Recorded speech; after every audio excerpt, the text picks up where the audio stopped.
So thank you for helping me remember those three persons, and let's have a moment of silence on their behalf.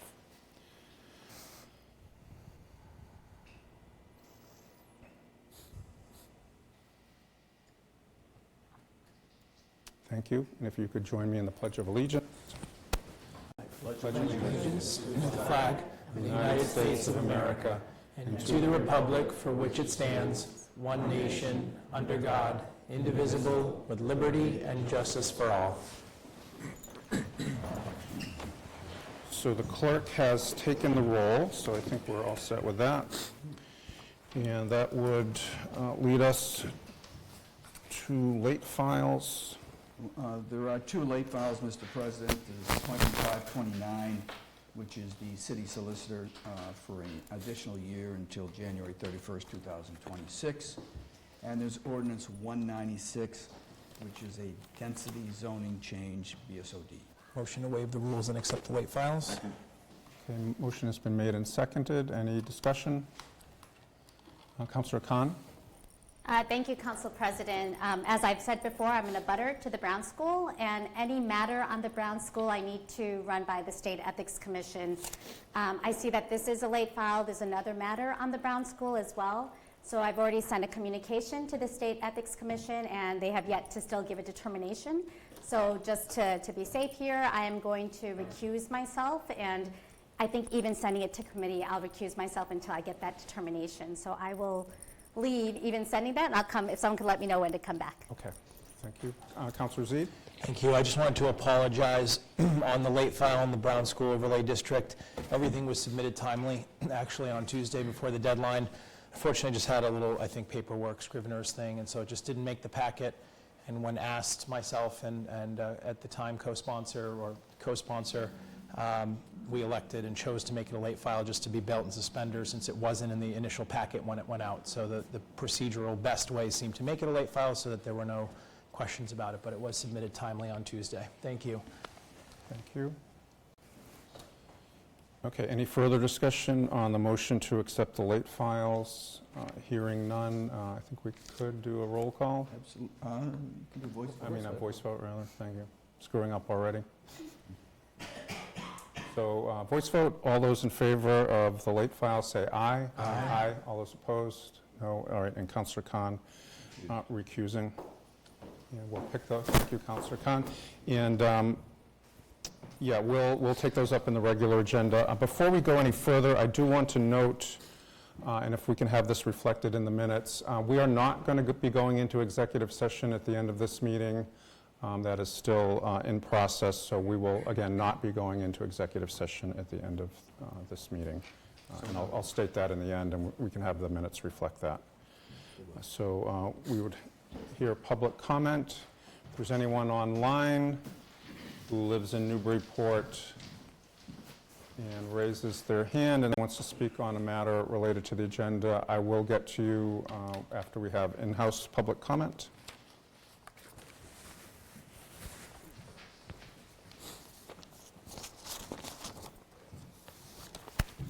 Thank you. First would be Florentina Gutierrez.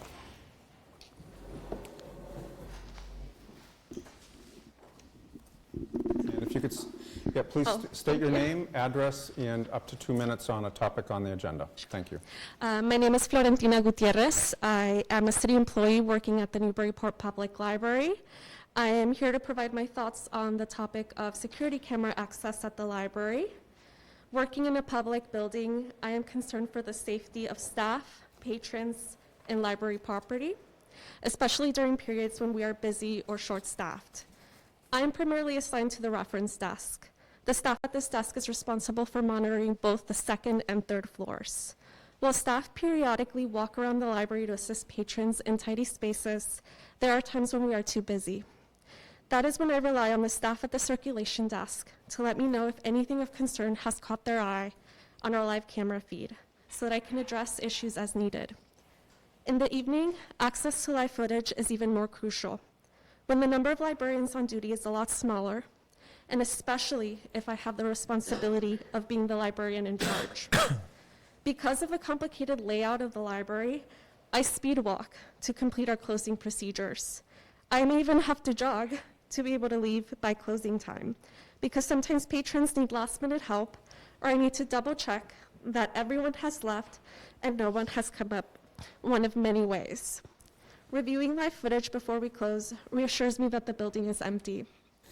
By not having direct access to live footage of public areas, I believe we put both patrons and staff at risk. Issues may go unnoticed or unresolved, especially when staff are unable to address them promptly. My concern is not surveillance, but ensuring the safety of everyone in the building. Privacy is a fundamental value in our profession, but if I cannot access live footage, I believe we need additional staff or time to maintain safety within the library. Thank you. Okay, thank you. Allison Privatera. Hello. My name is Allison Privatera. I'm also an employee at the Newburyport Public Library.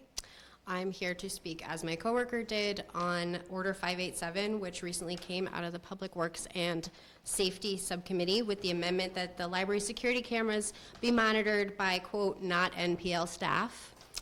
I would like to know what the plan is for keeping people safe at the library, because it is unrealistic to expect staff to monitor a nearly 40,000 square foot building without the live camera feed.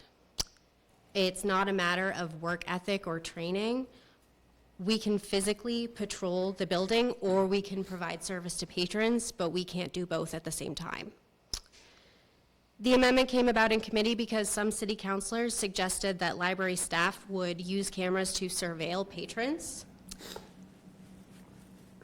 So first of all, this is an insult to me and my coworkers. Privacy is a cornerstone of our profession, and we don't care what people are doing in the building as long as they're being safe and appropriate. Secondly, just from a practical standpoint, these are low-res, 3-inch images. There's no zoom in and enhance function. They give us an overview. They show us, is there a person in this space? Are they in a chair, or have they collapsed on the floor? Is that couple chatting, or are they doing something R-rated? People do strange things in public buildings.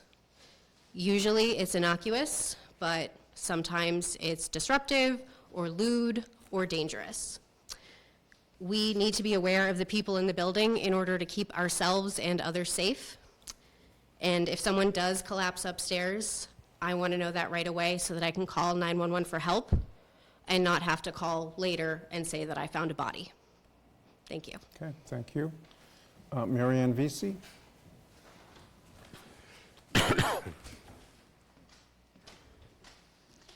Hi, my name is Marianne Vesey. I live at 10 Kent Street, and I'm part of the Housing Choice Coalition. And I wanted to speak to a couple of things, or actually 3 things now. One is I wanted to, well, first of all, I want to thank you all for all the work you do, because I know the amount of hours and care you put into issues for the city, and it's truly appreciated. And then moving on, I would like to support the ADU ordinance, especially, I think it's just another thing in our tool belt to apply to affordable housing, which is really important.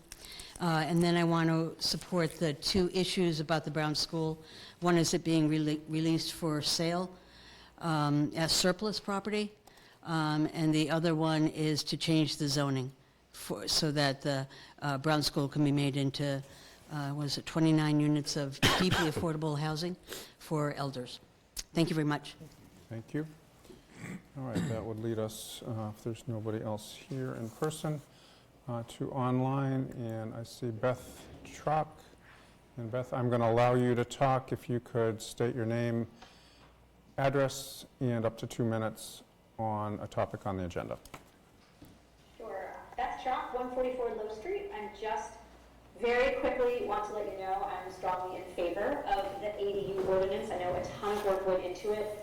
Really, really thoughtful committee meetings, and I think this is a great place. As you know, another commenter said, this is a tool in our toolkit for affordable housing, and it also really allows residents to get the most out of their properties. I know people struggle to stay in their homes, this might be a reason or a way that they can do so by making the most of their properties as their needs change. So I really encourage you to pass this. I think it's good for everyone, and there are some great protections in there for, you know, privacy and to, I think, make neighbors feel good about this as well. So thank you so much for that.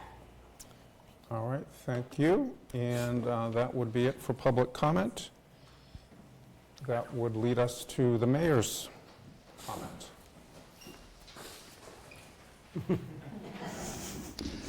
Good evening, Happy New Year, great to see everybody. I would like to now turn it over to my new Chief of Staff, Christian Sear. Hi, everybody. I have a brief update from the mayor. There is in a late file in your packet. First, Brown School next steps. We want to thank everyone for coming to the community meeting on December 17th.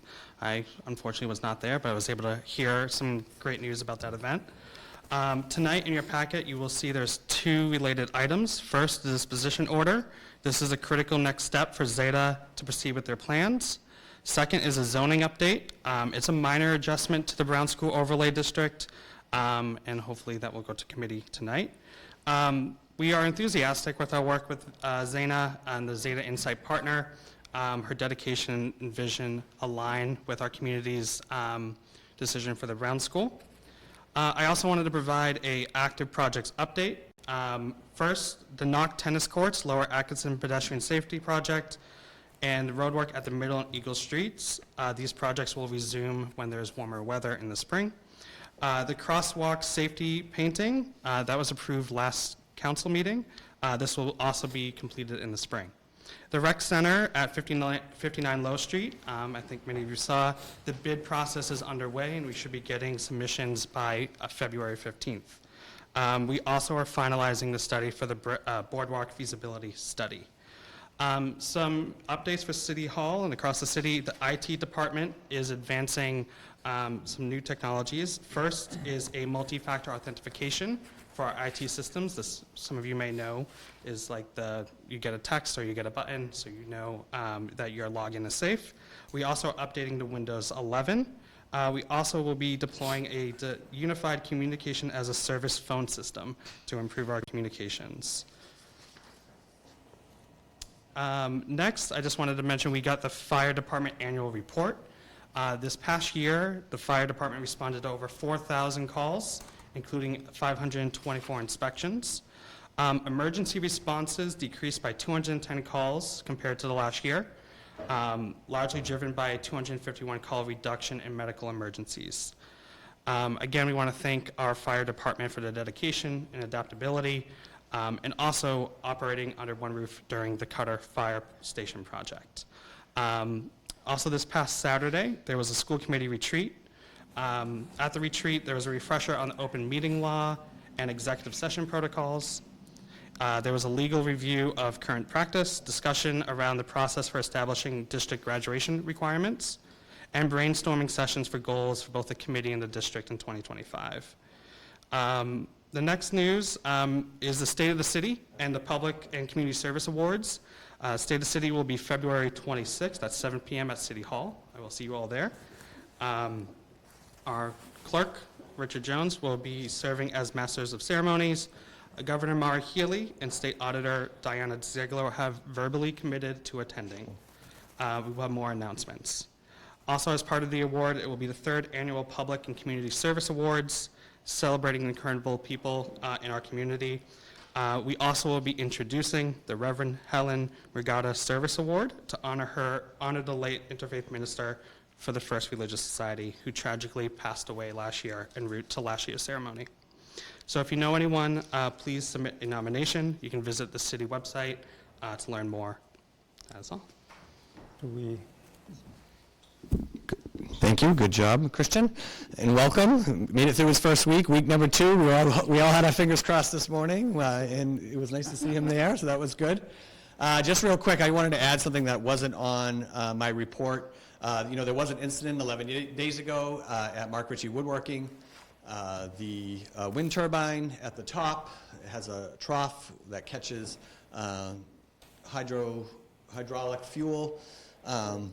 Then we had all that rain, so it was a small amount of fuel and a lot about water, and then with the massive winds that we had for those number of days, it if you read the paper, it splattered throughout the spray zone around the wind turbine. Mark Ritchie Woodworking has been very cooperative. They had DEP come out. They've been engaging with a green company, cleaning company, Boston Green. Is that what? What's that? Boston Green Energy, with the cleaning, which has been really great. We've been trying to communicate with the neighborhood. I apologize for counselors. I sent a message out that we sent out on Friday that we used our Water Smart system to just target that area that was affected. So that message went out, but really just giving them the contact of the people at Mark Ritchie that they have to get in touch with to get the cleaning and remediation done at their homes. DEP ruled this event a non-event, so Senator Tarr is working with them right now to have some sort of statement for the residents, just to give them some peace of mind about what actually happened there. But essentially, for the public side of it, we actually had the rail trail and Highland Cemetery get affected. They were there cleaning on Friday, so I think we're good on the public side, but we're still making sure that all the residents have the right information. And I know they had a neighborhood meeting tonight, and I'll be connecting one of those residents, head of the Back Bay Neighborhood Association, with Mark Ritchie tomorrow and be part of that call. But I just want to give you all a heads up because there was some information in the paper, but it looks like it's just something that needs to be cleaned. They're actually using Dawn dish soap and rags to clean it, so that made me feel a little bit better about the whole thing as well. So I'll take any questions, but I just wanted to add that real quick. Councilor McCauley? Thank you, Mayor, for the update. This has to do with Brown School, and I'm hoping we can get some insight from where we stand. I have 3 questions. They're kind of related. They're not stumper questions. Do we have an actual proposal from Zeta for the 100% affordable plan? We saw the slides, but we don't have the detailed levels as we did with the RFP. Yeah, and those will all be submitted once we get to that point, but yes, there are plans in place. Actually, Okay. the Affordable Housing Trust will see those plans probably first. We're on their docket next week? Next Wednesday, yeah. So as part of that, as we begin this process, when should we, the council, start to evaluate which proposal is best for Newburyport, right? So we have 2 proposals from Zeta.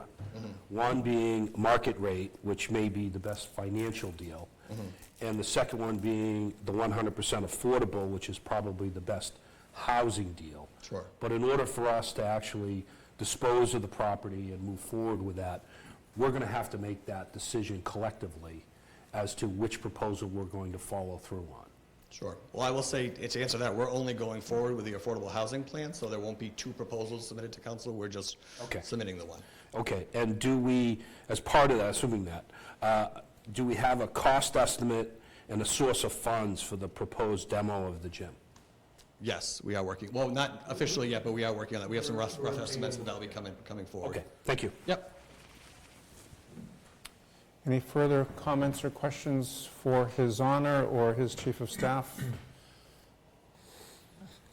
Oh. Councilor Donahue? Just real quick, the meeting tomorrow with Mark Ritchie, I did get an invite. Well, is that okay if Councilor Grants and I are on that meeting with the neighbors? I don't have a problem with that, but can I just check with the, because I actually just set this meeting, it's not a meeting for me, it's a meeting I set up for the resident, so as long as they're okay with it, I don't see the problem Well, with the it. only But reason I it's asked not my is because, meeting, it's actually like just me connecting the resident Okay, good, which to Mark means a Ritchie. lot to them. Yeah, Just to, so you understand, like, I'm in the Back Bay, and I know that the point person initially was looking for other folks to also be able to attend. So that's, I was just sort of wondering if, like... Yeah, I had reached back out, and as well. he made it clear that he wanted to have his meeting tonight and then Yes, speak to them right. tomorrow. I was Yeah. trying to get a meeting set up last week, but looks like we're all set for tomorrow. Okay, good, thank you. That's all, I'm good. All right. All right, have a great meeting. Thank you. Mayor. All right, that would lead us to the consent agenda. Which, Mr. President, consists this evening of the approval of the minutes for December 16th, 2024. There are the next 4 communications are all going to license and permits. Application 239, secondhand auto license for Sunoco. Next 240 is a secondhand auto license for RL Curry Corp. Next is application 241, which is the annual Frigid Fiber Race scheduled for February 2nd at noontime. Lastly is application 242, which is the North of Boston Cancer Resource 5K, scheduled for Saturday, May 3rd at 8 a.m. There's an additional communication going to general government, communication 604, which is the Plum Island memo from Councilor Zeed. There's one transfer, 208, $68,000 from multiple budget contingencies with respect to the Teamster Department Head Union contract. That's to go to Budget and Finance and Committee of the Whole. There's the appointment of Brian Balcom, 44 Purchase Street, to the Planning Board as a full member, currently an associate. That's until 8/15/2027 to go to Budget, Planning and Development, excuse me. Following our reappointments, appointment 527, Joseph Grande, Assistant Harbor Master. He's from Russet Hill Road, Haverhill. That's to go to Public Works and Safety. Application, appointment rather, 528, Jennifer Blanchet, 4 Island Lane, Newbury, as the zoning administrator for another year until December 31st, 2025. That's to go to Planning and Development. Following items are removed from their respective committees. Planning and Development. Communication 603, Ordinance 179, Communication 576, Communication 583, all related to ADU. Public Works and Safety, one Ordinance 193 is coming out. That's with respect to the term for the electrical inspector. And that is the consent agenda this evening. What is the wish of the council? Councilor Zeed? Could we kindly pull communication 604, please, from the consent? And with that motion to approve and collectively to receive and file the mayor's update. Second. Okay, so removing 604, communication 604, and approving the consent agenda and the mayor's comment. Further discussion? We can do a voice vote on this. All those in favor, say aye. Aye. All those opposed, say no. Okay, that will be 11-0. Thank you. Moving along to That, regular agenda. File appointment. yeah, that would lead us to appointment 529, which is a one-year appointment of Murphy, Hess, Toomey, and Lahane, LLP, as city solicitor until 1/31/2026. Motion to refer to general government and committee of the whole. Second. Thank you. In terms of not opinionating, but just in logistics, as we get our general government schedule set, this obviously would be a first thing. I think having it committee of the whole gives us an opportunity to give them some feedback as we're deciding whether to vote for reappointment or not. And they are also, I know we did get an update on litigation, but we're due a formal written report in January, so that should also be forthcoming. So I'd be looking, I'll take a look at how the other chairs have decided and kind of figure out with this new sort of routine regular schedule, we'll get this first on the docket, I'd say. So motion was made to refer to General Government Committee of the Whole. All those in favor, say aye. Aye. Aye. Okay, all those opposed? Thank you. I think that leads us to communication 604, again, is the Plum Island memo from Council Zeed. Motion to receive and file. Councilor Zeed? Thank you.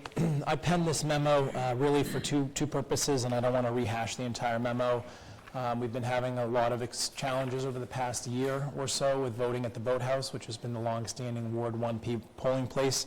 So I just wanted to make councilors aware of efforts that were being undertaken to potentially move first on a one-year basis and then potentially thereafter permanently voting from the Boathouse to the Plum Island Refuge headquarters, not to be confused with the refuge itself, but the headquarters that precedes the airport, just before the airport if you're heading out towards the island. It checks off a lot of boxes. It's in Newburyport. It's heading towards the island. It is safe and accessible. Parking is there. The clerk, assistant city clerk, and myself made a site visit. It is a federal property, so it's a done deal. They are doing their own process as well. And now to shift my comments very briefly to residents, please understand that, I understand the desire to continue voting at the boathouse, and that would be my first choice, but absent some immediate investment, frankly, into the ramp, and then potentially some subsequent investment into the building itself, it's just not stable enough to count on it. And we generally can know when elections are, but we can't always know when elections are. And so this seemed like a prudent direction to go in. But it's your voting polling place, so I'm throwing this out there. Of course, I hope it will be covered as heavily as possible to draw public comment, positive or negative, love it or hate it. But we've been up and down with looking at different places. Yes, Pitta Hall had been considered, but it being in a different municipality presents some challenges and potentially necessitates a home rule, which could take years to adjudicate. And so if an election were to happen, we really need to be ready, and people need to have a safe and convenient and easy place to exercise their civic duty and their desire to vote. So the last thing is, where would this go from here? If the federal process comes through and they are able to offer us this location, this would be followed up by an order, which is why I don't wish to take the committee's time with it. There's nothing to do. This is just to let you know. An order, as you have seen in the past two efforts we've made, we've had to make temporary changes, would be to change the polling location, and that would kick some other processes off, like making sure the state could come and inspect. So we're all over it from the regulatory process, but a formal order would follow sometime probably in March. That's when we expect the federal side to finish their comment period and so forth. And barring anything surprising, I do think we'll be offered it. So you may see an order, and I hope that this gives you a little bit of a runway, and residents as well, to consider and offer feedback. Thank you. Okay. Any further discussion? So motion was to receive and file. Right. We'll do a voice vote. All those in favor, say aye. Aye. All those opposed, say no. All right. That passes 11-0. That would get us to transfers. Seeing none. Second reading, none. So to orders. Yes, and you'll see the first two orders, 652 and 655, are on the table, continued from last meeting. It's a gift acceptance, George Peabody Trust, in the amount of $563, and a gift acceptance from Friends of Newburyport Trees for $15,000. Motion, were these left on the table, or were they continued? My recollection is... Continue to a date, sir. Okay. Motion to approve collectively Order 652 and 655. Okay, motion made by Councilor Zede, seconded by Councilor Lane to approve those two collectively. Any further discussion? All right, why don't we do a roll call, just because it's Roll call money. on approving orders 652, 655. Councilor Lane? Yes. Councilor McCauley? Yes. Councilor Preston? Yes. Councilor Shan? Yes. Councilor Wright? Yes. Councilor Zede? Yes. Councilor Donahue? Yes. Councilor Granis? Yes. Councilor Harmon? Yes. Councilor Khan? Yes. Councilor Cameron? Yes, Thank you. thank you. All right, that would lead us to three that we might want to take together, or Yeah, they are housekeeping, annual obligations. City council meetings has been revised.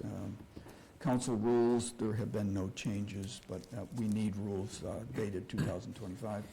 The election calendar is driven by statutory dates, basically.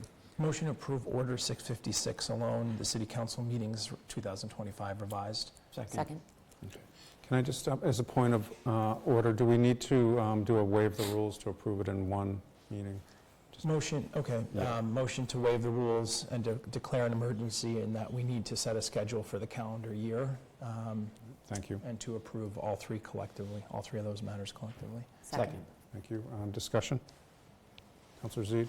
Thank you. So I just want to speak very briefly on this. I know we had a lot of debate in December about shifting to an every 3-week schedule, and we did, at the end of that night, come to that conclusion, and I expressed gratitude for that consideration. The reason it's before you here is that, as you know, you received an email. We discovered a little snag, which is that the school committee is not permitted to meet on the same night as the city council. It's actually written that way specifically, so it's not that we can't meet on the nights that we passed. It's a matter of being considerate to colleagues and another board. And so after more fun with calendars, came up with this model or idea. And to keep it really simple, basically what it is we had some constraints. We had to keep this meeting because we left in December having passed this as the first meeting, so we didn't want to change that.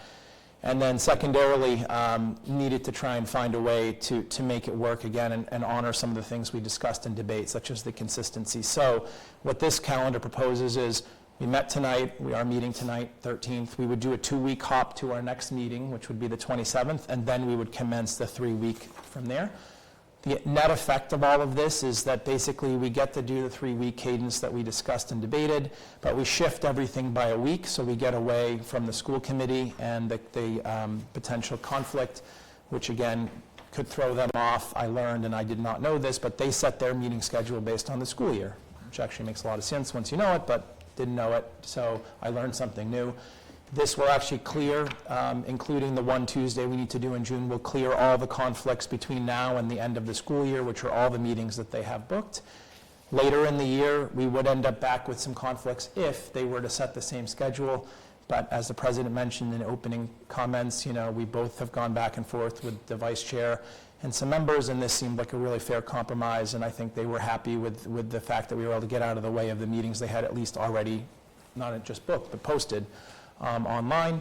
It is certainly imperfect, as most things are, but I know I was told earlier by a colleague who may speak that a couple of these dates are during vacation weeks for schools. There's never a perfect thing.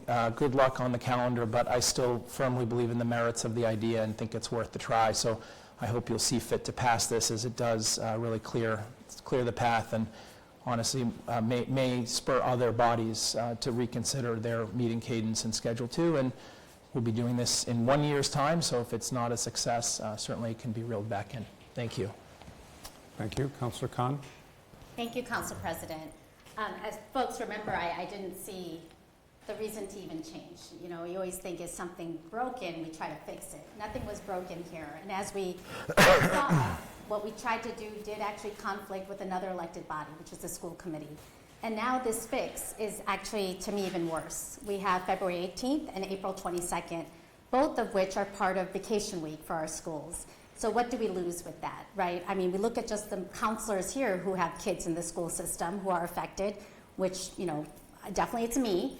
But more than anything, and we've heard this from many people before, we serve the public. And yes, some of those publics are parents who have kids in schools. And one can say you can't assume everyone's going on vacation, which is true. But part of the purpose of vacation week is also time with family, or what we consider, and what lately they've been saying, it's mental health breaks. And for us now, to kind of, when we never before had council meetings on these vacation weeks, we're now changing that, where it's not just one of the vacation weeks, we've got both of them. So I am really very disappointed in what I'm seeing here. And it goes back to, again, nothing was broken, we're trying to fix it. I offered compromise. People, it sounds like here, want a reduction of our council meetings because they're worried about the committee burden. So all I ask then is, what is a better solution? The cadence of 2 meetings a month with maybe a break of 1 meeting in a couple of the months. Before, it was the first Monday of the month and the 4th. And then we had 2 months, which only had 1 meeting. I offered, well, why not choose 3? Why don't we have 3 months with just have 1 meeting, but still keep the first Monday and the 4th Monday of the month? So I'm not going to support this, even more so because of what I see happening here, which does eliminate the contribution, the following of the important work we're doing here, not to mention Newburyport Youth Services, which has a lot of the parents involved. We're basically saying we're going to do business as usual and we're going to let the others just not be part of it. And that's why I have a problem. The fix to me would be, because I don't want to just gripe on something and not provide an option, what I would offer is that we send this to committee if we need to pull out the calendar, or we take a few minutes now to go through it and come up with how could we make it palatable without really having that conflict in here. And I'll let others speak, and then otherwise I could propose something. Thank you. Councillor Donahue? Thank you, President. Yes, I'd like to echo the at-large councilor's points. And also, yeah, this was not broken before, and I don't really understand why it needs to be fixed. I did not support the change initially, still don't. more so now with the vacation weeks, being that I also am a parent of public school child. And I do think it deserves a little more conversation. I still just think we're not lessening our workload by doing this. And we are going to have a lot more heavier loaded meetings, which is going to result in my opinion, less effective work by the end of the night. So I still don't support this. Thank you. Thank you. Any further comment? Councillor Khan, Well, does anyone else want to speak? Councillor Shand? No, I was just going to say, why don't we hear out what Councillor Khan has to say for options if we're not going to send it to committee? So, open to hearing that one. Councillor Khan? Yeah, so I would say that if folks' appetite, and I know I was trying to get compromise and it didn't succeed, is that we reduced 5 meetings of the council calendar from previous years to do this. And so what the pattern of it seems to be, and I'll call them out. So we have February needs to change, and we need another date in February that does not conflict with the school committee. So in that regard, that would be, and I just correct me if I'm wrong, and maybe Councillor Zede knows since he has the school committee meetings, but February 24th, which I do not have the school committee meeting calendar, but I am asking for some assistance here, but we need another date aside from the vacation week. So we could either go for February 10th or the 24th. If one of those is a school committee night, then I am open to us moving to the Tuesday of that week. So yeah, throw me a bone. So what's the school committee meeting? I see Monday the 3rd and Tuesday the 25th, I believe. So February 10th would be an option, which would be a 2-week time period. Or the other option would be if they're meeting on the 25th, was it? Or then there's the 24th.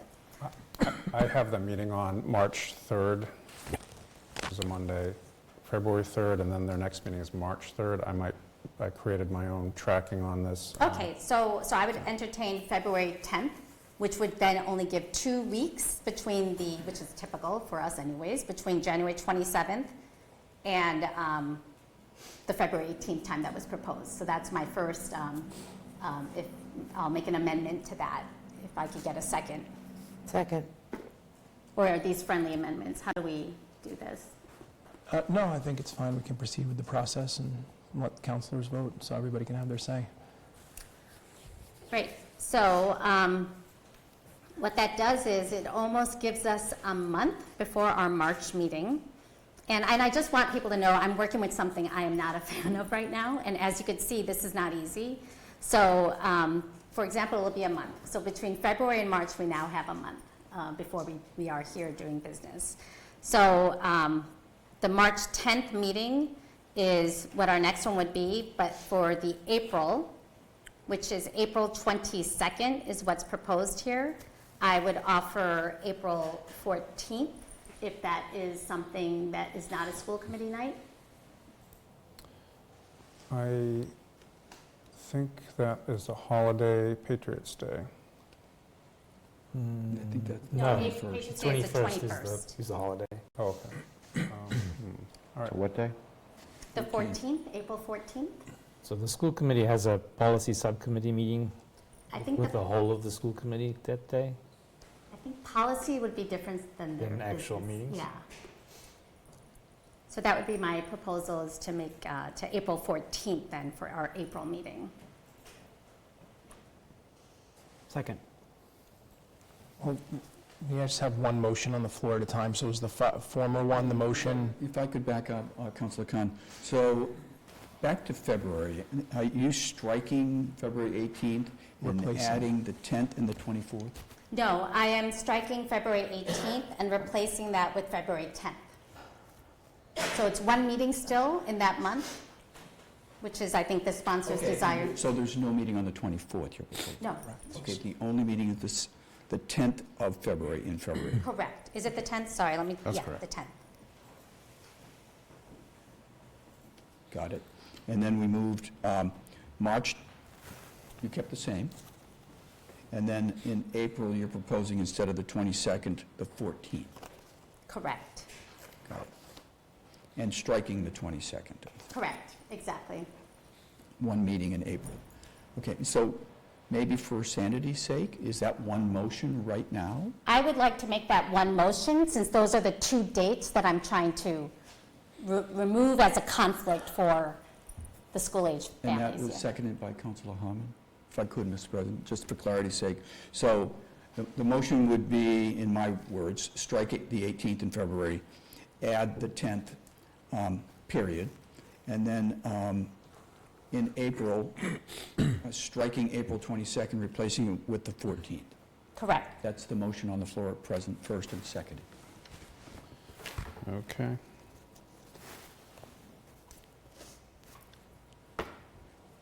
That's the motion, and how sure are we on, in terms of any conflict with the school committee?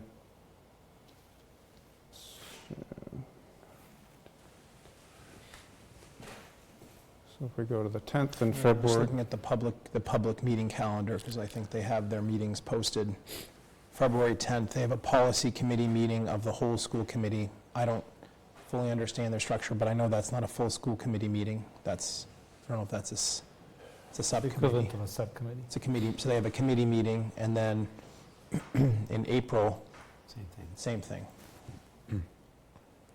But there's no prohibition in the charter stipulating a committee of the school committee having any issue with a council meeting, a full council meeting.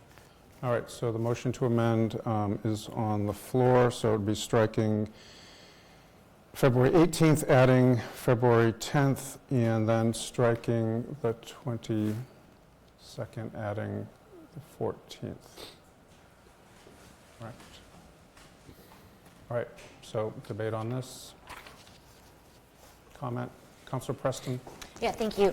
So, given the change, and I understand the concern with the conflict with school vacations, but given that the discussion that we had in December, when we talked about all of this, is that we're really looking to move the majority of the work into the committees and really out of council, so that we can have more time in committee to get things through.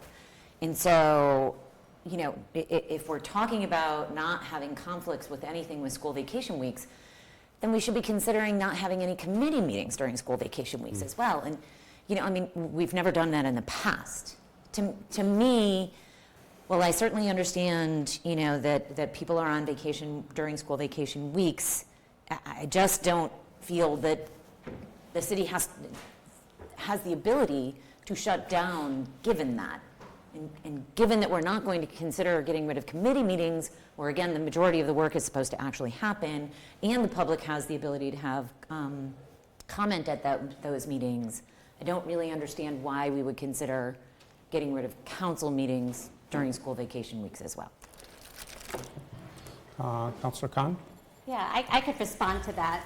So having been now my 8th year on the council, there's always times when committees work to figure out what works for the committee members. That's really when the committee chair is trying to see when to hold meetings. And many of us know if we're not here on vacation week, then we let our chairs know and we work appropriately. So there's one thing to be said about each of our availability. For example, if I am going away with my family for vacation week, I could participate via hybrid. However, the difference that I see in the council meeting for the public is very different than how I perceive the council meetings for the councilors.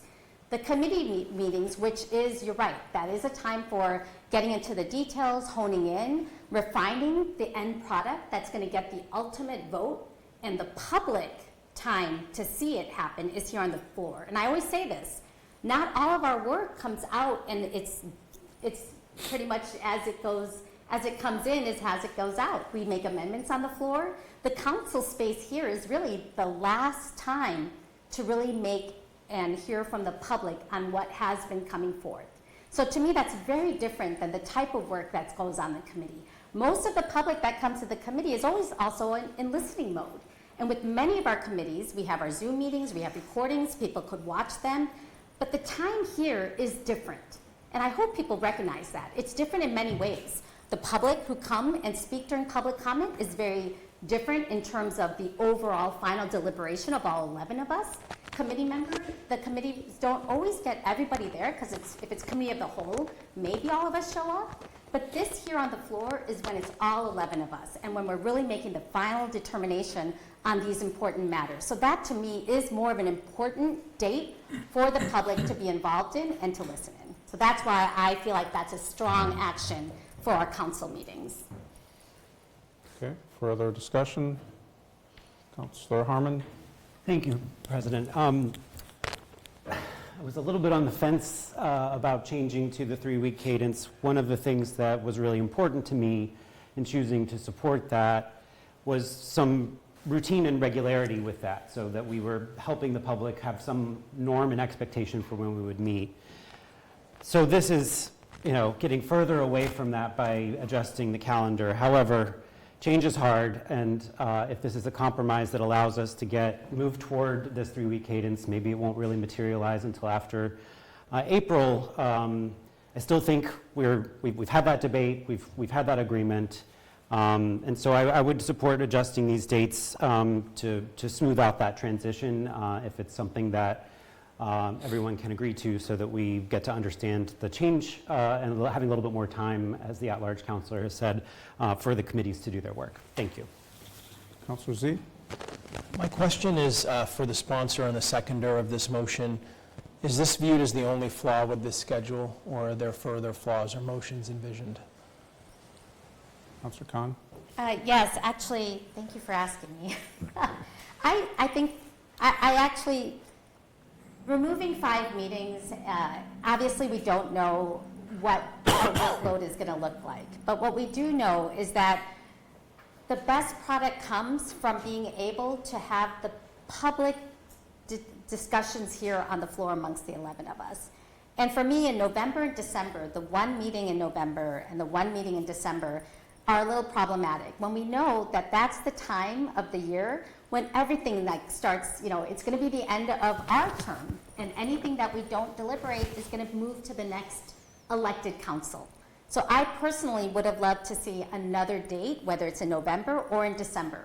And really, I know we said later, well, we could always add later, add a special meeting if we, not a special meeting, but do a, maybe it was special meeting, but that was how it was being positioned, that if we need to insert additional meetings, we can do that. But I do think the reason we put a calendar out is so the public knows what's ahead for us. So I honestly, to make it better, I would have liked to add either in November or December one more meeting to be that catch-all for ending our work for the rest of the year. And then at the end, then that's removing really 4 as opposed to 5 of our regular annual meetings. And that to me would be the compromise. Okay, I'm going to just make if Councilor Z could just, I won't go, I know I need to sit down, and I need my laptop here, but. Point of order. Actually, he was part of the debate.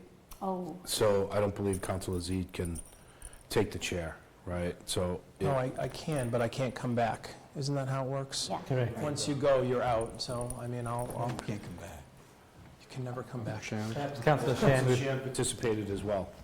Okay, all right, I'm not familiar with I'll just stay up here. Well, you can keep going. You can keep going around. Like, for example, I haven't participated, but if you'd like to. It's all yours.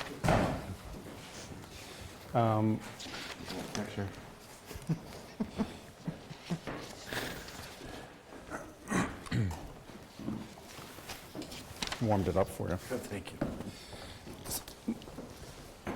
Remember which number it is. Mr. Chair, my only point here is just, since I did come up with a calendar week by week that helped my ability to kind of understand the flow in between meetings. If we make those changes, we're going to have a month between, and correct me if I'm wrong, between February 10th, if we go to February 10th, our next meeting is then March 10th, and if we change April, we'll have a meeting on April 14th, and then our next meeting is May 12th. which is almost a month away. And I know we're looking for cadence, and, I certainly understand, people's problematic views on the way the 3-week cadence, the 2 weeks, and then the 3 after the 27th.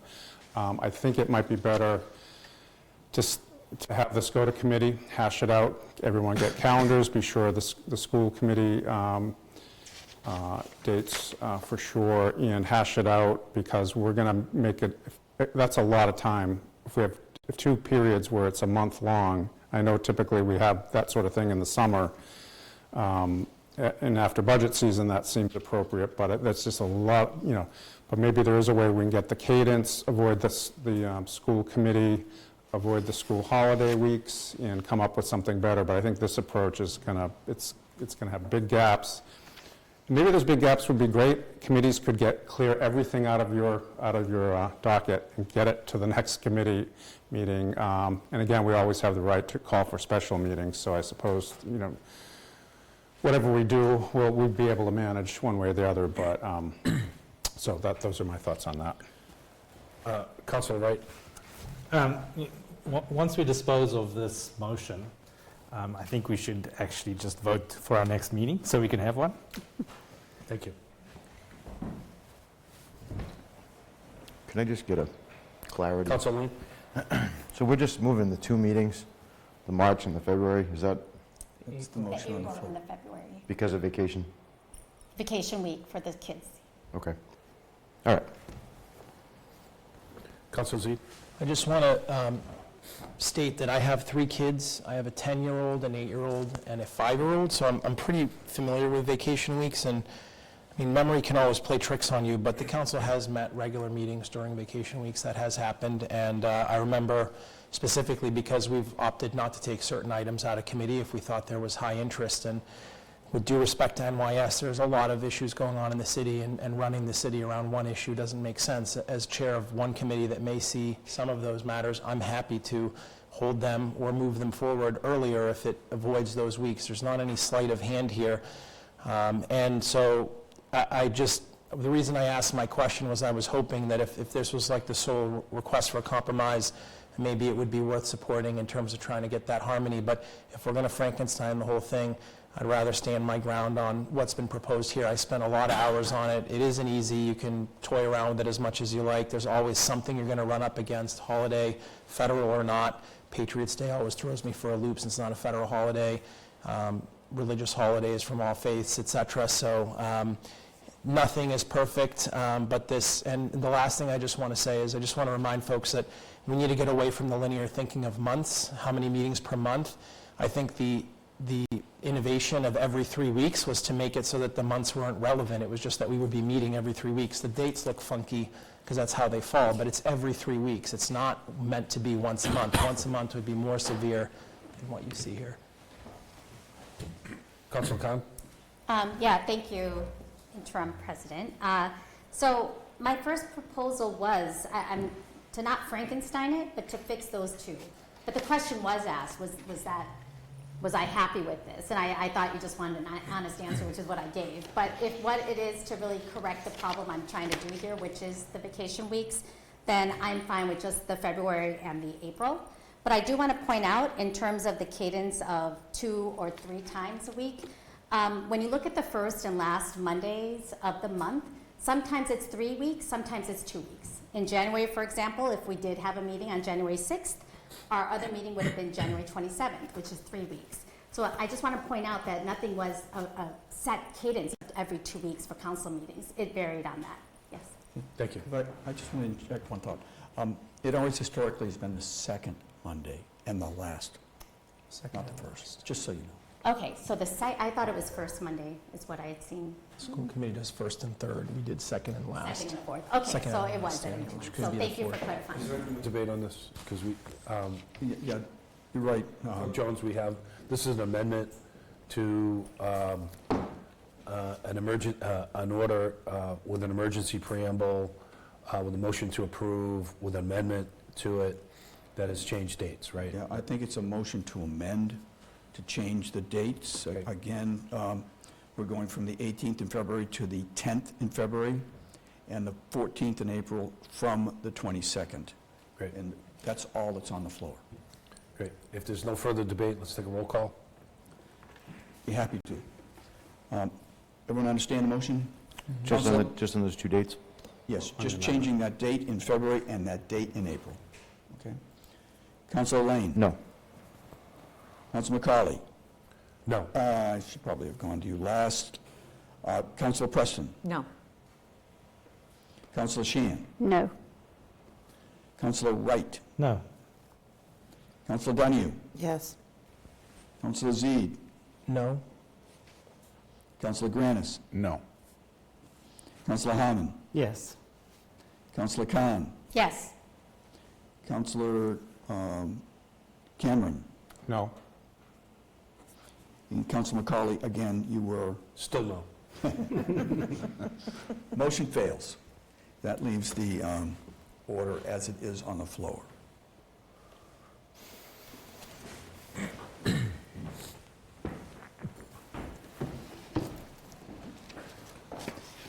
could feel your powers from that chair.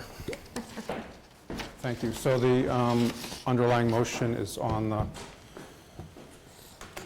floor. Any further discussion? Any other?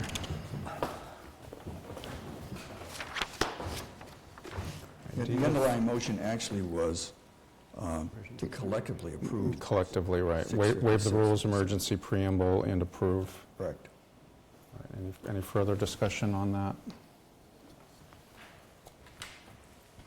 Okay. Here, Councilor Khan? I just want to add, sorry, this is an emergency preamble. We're changing what we saw in December. And I just want to point out that it's a little, I think it's disappointing to see how the council is structuring its public time for the community. So we don't have a lot of people knowing about this change. We don't have residents coming before us to say anything. But many of you remember, and I don't actually remember many times during vacation week, but I do remember the tough debates we had on this floor during some very contentious points, and us being kind of admonished about our timing of when we were discussing whether it was religious holidays, and now we make sure we're not overlapping with some. And this one, not even a religious holiday, but it's actually a citywide time period that's also. So I just want to acknowledge that we are saying that that's not something we're taking into consideration. So I just say the public does not know about this, but they will know and find out at the timing that they do. So I just want to make that I hope our work could be transparent enough and that we don't have to do emergency preambles, and that maybe if we had this debate more towards the end of last year, and if we had the school committee weigh in, so we didn't have to kind of go finagle because we did do a misstep and not look at them or consult them, I just feel like this is not the best product at the end of the day, and I hope we learn from it. Thank you. I'll just say the emergency preamble, this I think was submitted, would have been submitted in the regular packet, but typically we act on these in the first meeting of the year, as the clerk reminded me earlier. So anyway, Councilor Zede? Okay, so motion to waive the rules, emergency preamble, approve the calendar as discussed. We'll do a roll call. And also on the floor is to approve the rules and the election calendar. Well, I just made a sole motion for 6:56. Yeah. Just so councilors can vote their Okay. conscience on this one. And I have that. First and second, Councilor Harmon. Second. Okay. Should we do a roll call, Mr. President? Roll call. Roll call on approving 656. Councilor Lane? Yes. Councilor McCauley? Yes. Councilor Preston? Yes. Councilor Sheehan? Yes. Councilor Wright? Yes. Councilor Zede? Yes. Councilor Donahue? No. Councilor Granis? Yes. Councilor Harmon? Yes. Councilor Khan? No. Council President Cameron? Yes. Motion passes. Okay. Now, a motion collectively to approve Order 657, City Council Rules 2025, and Order 658, City of Newburyport Election Calendar collectively. Okay, motion made and seconded collectively for the city council rules, Order 657 and Order 658, the election calendar. Any discussion? And this is, again, waiving the rules, doing this tonight. Yes. can do that. The clerk, I believe, says every year we have to have rules to start, and so that one for sure has to be. I might add, it's partly because we're in the middle of signing off on certain bonded indebtedness, and the bond council wants a copy of our rules, which we need. Okay. Yeah, Councilor all I just wanted to say was, we've had conflicting opinions about the need for an emergency preamble on strictly internal business in previous sessions. The then city solicitor felt we didn't need an emergency, but for the interest of belt and suspenders, yes, motion to waive the rules, declare an emergency for the reasons stated, the need to have rules to operate and to meet our obligations, and then obviously to have elections this year. Thank you. All right. Got that, Mr. Clerk? I do. Okay. Think. Any further discussion? All right, roll call. Motion to approve council rules, which is Order 657, and election calendar for 2025, 658. Sorry. Councilor Khan? Yeah. Sorry, just one amendment. Sorry. Rule 28, can we just change it citycouncil@newburyportma.gov? Just change our email address to the new domain. I'm sorry, where is that? Rule 28 with the group council email, just to change the domain name to the new one that we use. Okay, sure. Good point. So, I think that's friendly. friendly. So it's actually citycouncil@newburyportma.gov. Yes. Sketch. That should be agreeable. All right, so a motion to approve collectively emergency preamble with the rules amended as stated. Okay, seeing no more further discussion, all those in roll call? Probably. Councilor Lane? Yes. Councilor McCarley? Yes. Councilor Preston? Yes. Councilor Shan? Yes. Councilor Wright? Yes. Councilor Z? Yes. Councilor Donahue? Yes. Councilor Granis? Yes. Councilor Harmon? Yes. Councilor Khan? Yes. And Councilor Cameron. Okay, yes. Unanimous. All right, unanimous. That moves us to Order 659. Point of order. Councilor Preston? 659 actually isn't in our packet. Just noticed that. Isn't it? 659. Motion to send to community services. Second. What is it? Okay, and 659, yeah, correct, it is not in the packet. And that's a $2,740 gift acceptance. Mr. Clerk, if it's not in the packet, is it all right to send it to committee? It's internal rules. The council can do anything they want. We can resubmit it. I doubt if it's time sensitive. We could resubmit it on 27. Motion to waive the rules, so it can be just transmitted to committee. Second. Okay, it'll go straight to committee, so it's not like it'll be a, yeah, Councilor Khan? Yes, is it on the webpage as a link file or anything? No, I don't see it. Then I would ask that we resubmit it because it's nowhere, so there's no public. I think that's cleaner, to be honest. All right. Yeah, I would not submit this because Okay. you can't even see it. So That would 650. be all-powerful, wouldn't it? I don't know where it is. But I will say this, Mr. President. Yes. The orders are in order of amounts, which means the first 5 are less than $50,000 because of our recent policy of not submitting anything under 50 to committee, but keeping it to a date certain. Am I right? Oh, yeah. So- So have that rule working through, but, okay, so there's nothing to do then. It doesn't exist. Okay. Right. All right, so we'll ignore Order 659. That can be resubmitted. Councilor McCauley? No, sorry. Keep going. Keep going, all right. So that would get us to Order 660. Correct. Motion to continue to our next city council meeting on January 27th. Second. Okay. And I think we can do a voice vote on that. Although, any discussion? Hearing none. All those in favor say aye. Aye. All those opposed say no. Okay, that will continue to January 27th. That would lead us to Order 661. Motion to move collectively Order 661, 662, and 663 to PWS. Second. Okay. Made and seconded to those three to go to PWNS. Any discussion? Hearing none. Voice vote. All those in favor say aye. Aye. All those opposed say no. Okay. Get us to Order 664. Which is the efficiency regionalization grant of $75,000. Motion to refer to Budget and Finance. Second. Okay. Further discussion? Voice vote. All those in favor say aye. Aye. All those opposed? Okay. Order 665.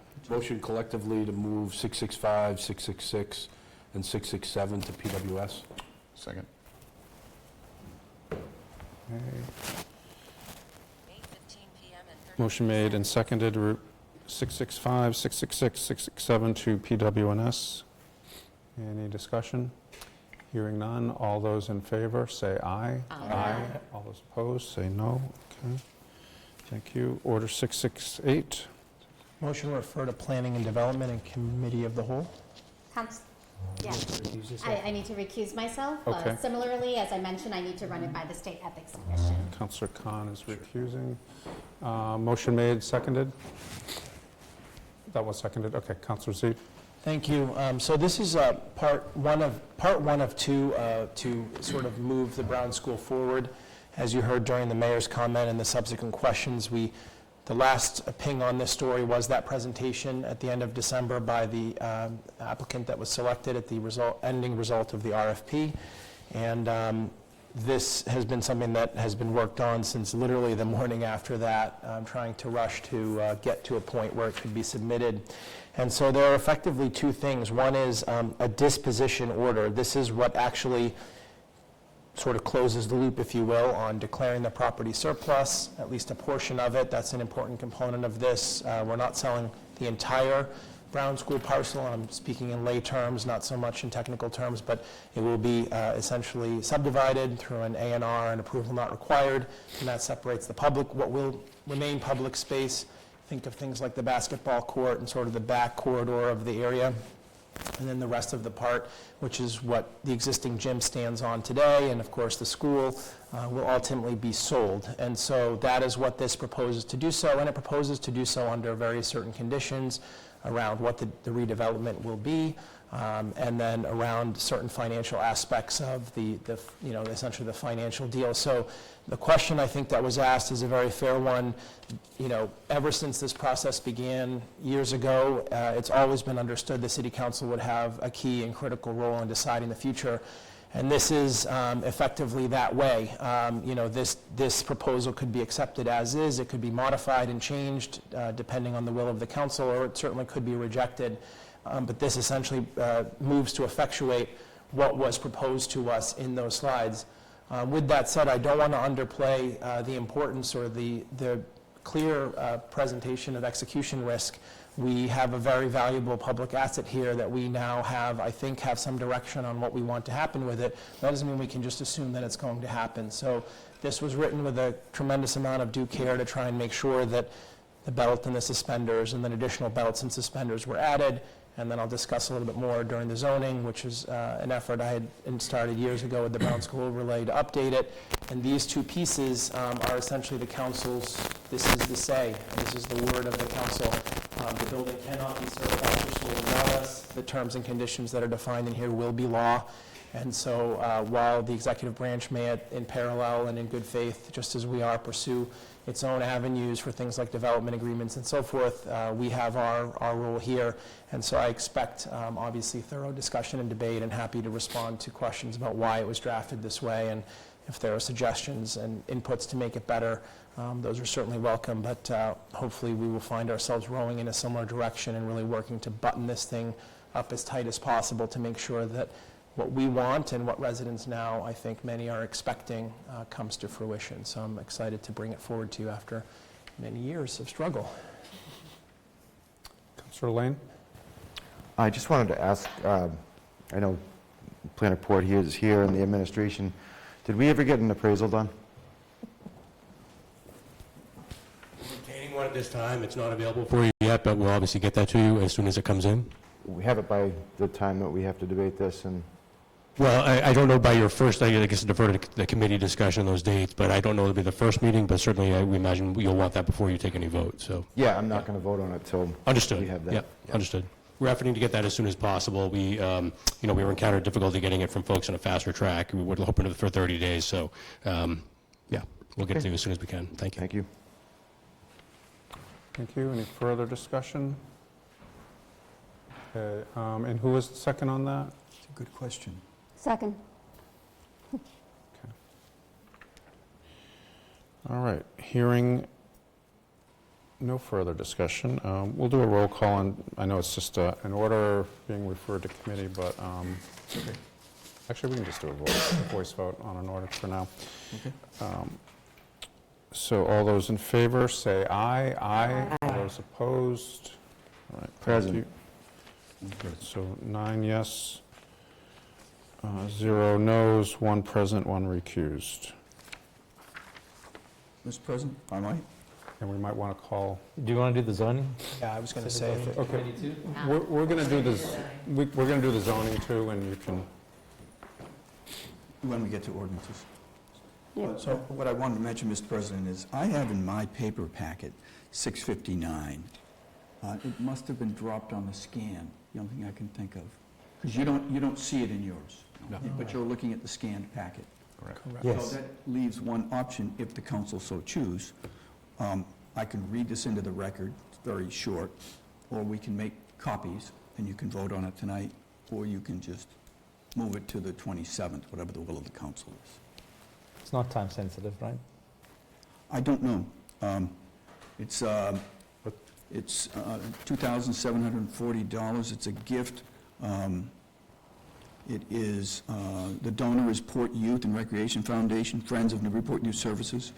The donation is to cover family meals for Thanksgiving, and $640 towards social service support for families in need of assistance. I don't see it this one. I think we could just take it up in the next meeting, which is, again, only 2 weeks away, and then we get on the 3-week cadence. All right, so let's get to the ordinance, so we don't have Councilor Khan cooling her heels too long. ordinance 196. So ordinance 196, Motion to refer to planning and development Second. And committee of the whole. committee of the whole. and committee of the whole. Okay, a motion made by Councilor Shand, seconded by Councilor Zede, seconded by Councilor Preston. Councilor Shand? Yeah, thank you. So this is the zoning that we've all been waiting for. This is what we looked at after the Zeta meeting in December, where we're taking the Brown School overlay district and changing it to allow for the 29 units, 100% senior affordable at the rates that we were discussing. Long time coming. Glad that we're able to do this. Glad to bring this forward. As an amendment, I would like to add the Ward 2 counselor as a sponsor as well to this one, if that's okay. So adding the Ward 2 counselor as Yes, a please. sponsor? Okay, thank you. All right, any further discussion? Councilor Zede? Yeah, thank you. So I just, the Chair of Planning did a nice job introducing it.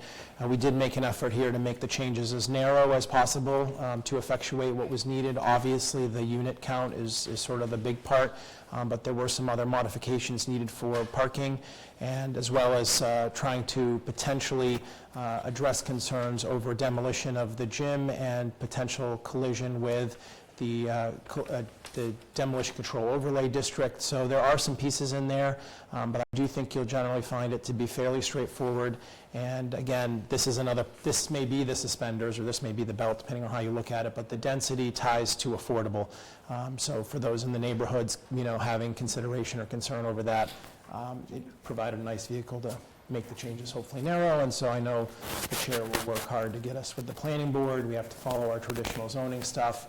And the last thing I want to say is to the Ward 6 councilor's former question, I think we're generally trying to think about these things on a spring timeline, just to give you some sense of what the expectation is, just because there's a round of grant funding that the proponent will seek to apply for, and in order to be successful, or to even apply, I shouldn't say to be successful, I wish we could guarantee that, but in order to apply, site control is a core tenet or aspect of that, and so these pieces are both there. So I don't think it's a rush to February, but I also don't want you to think it'll be hanging out until June or July. I think we're looking at that spring timeframe as a general idea. Okay, thank you. Any further discussion? Councilor Donahue? Thank you, President. Yeah, I just wanted to thank the at-large counselor for including me on this. I am very excited to see that we have a path moving forward. So I just wanted to say thank you for your help. Thank you, Councilor Donahue. Further discussion? Hearing none. Ordinance, always like a roll call, even a referral to committee. Ordinance 196, I'm moving it to Planning and Development Committee of the Whole and adding Councilor Donahue as a co-sponsor. Councilor Lane? Yes. Councilor McCauley? Yes. Councilor Preston? Yes. Councilor Shan? Yes. Councilor Wright? Yes. Councilor Zede? Yes. Councilor Donahue? Yes. Councilor Granis? Yes. Councilor Harmon? Yes. Councilor Khan is recused for the record. Councilor Cameron? Yes. Thank you. Okay, thank you. And we can call Councilor Khan back in. Councilor Khan. Oh, he's right on cue. Stage left, stage whisper. All right, thank you. So that would get us to page 3, ordinances, second readings. True. 3 second readings. First one is ordinance 180, as amended, the mayor's salary. Motion approved on second reading. Second. Okay, motion made and seconded to approve second reading ordinance 180, the mayor's salary as amended.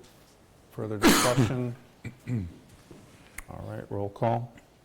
Councilor Lane? Yes. Councilor McCauley? Yes. Councilor Preston? Councilor Shan? Yes. Councilor Wright? Yes. Councilor Zede? Yes. Councilor Donahue? Yes. Councilor Granis? Yes. Councilor Harmon? Yes. Councilor Khan? Yes. Councilor Cameron?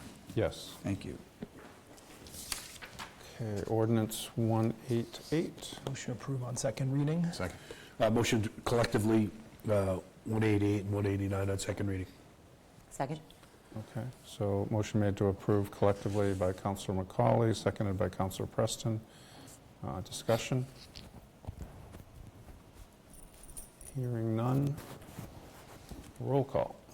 Roll call to approve collectively 188, 189, both ordinances, first and second. And Councilor Lane? Yes. Councilor McCauley? Yes. Councilor Preston? Yes. Councilor Shan? Yes. Councilor Wright? Yes. Councilor Zede? Yes. Councilor Donahue? Yes. Councilor Granis? Yes. Councilor Harmon? Yes. Councilor Khan? Yes. Councilor Cameron? Yes.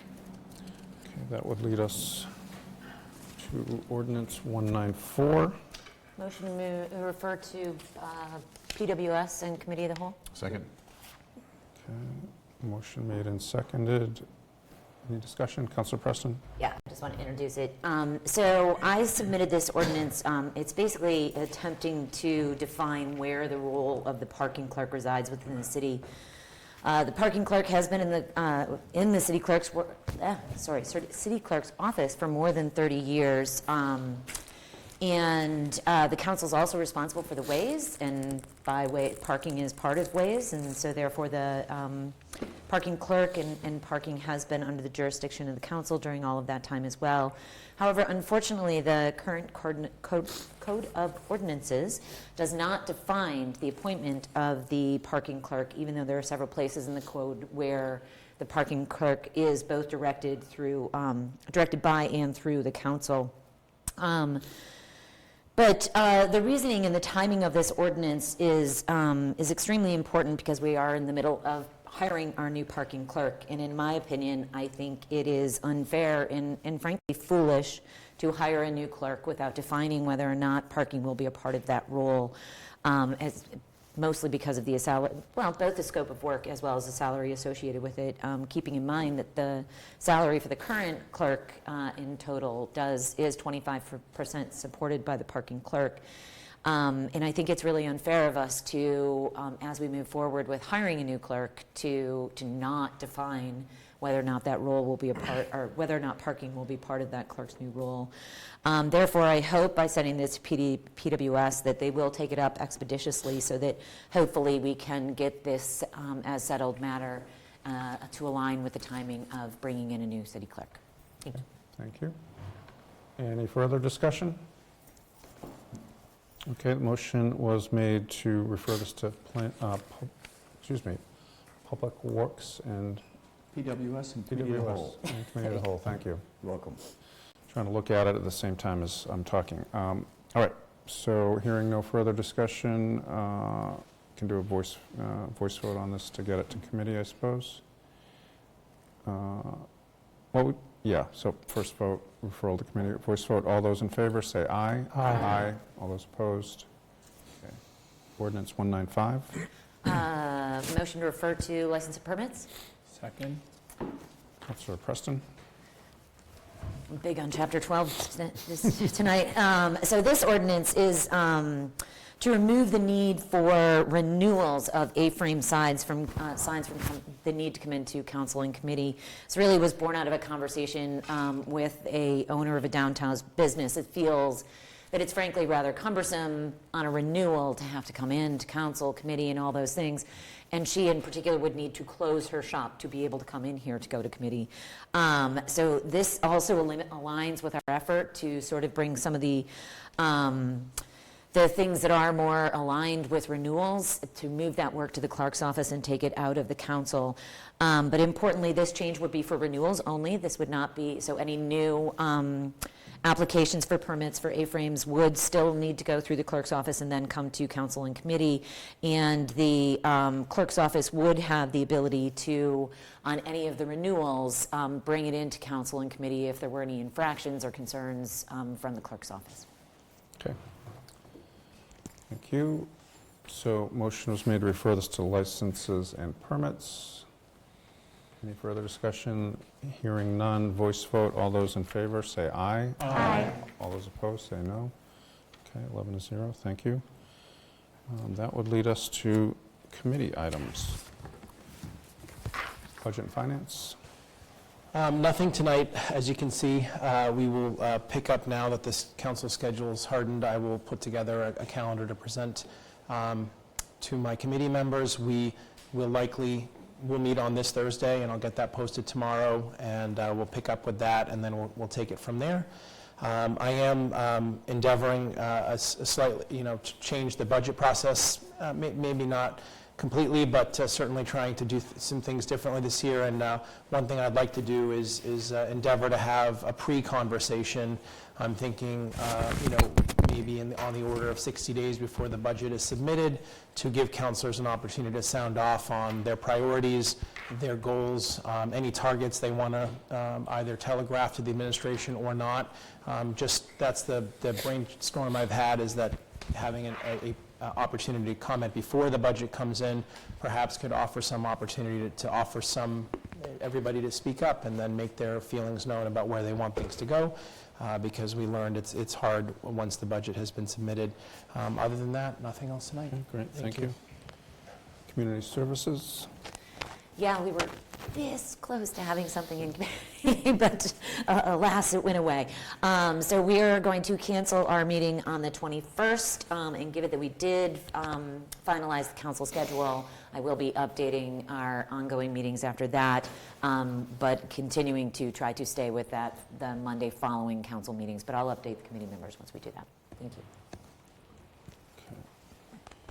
For general government, we've got a number of rules that'll be under discussion. And yeah, committee chairs, we should just, now that we've got the regular schedule set, let's get the right cadence in, as has been said and was suggested back in December.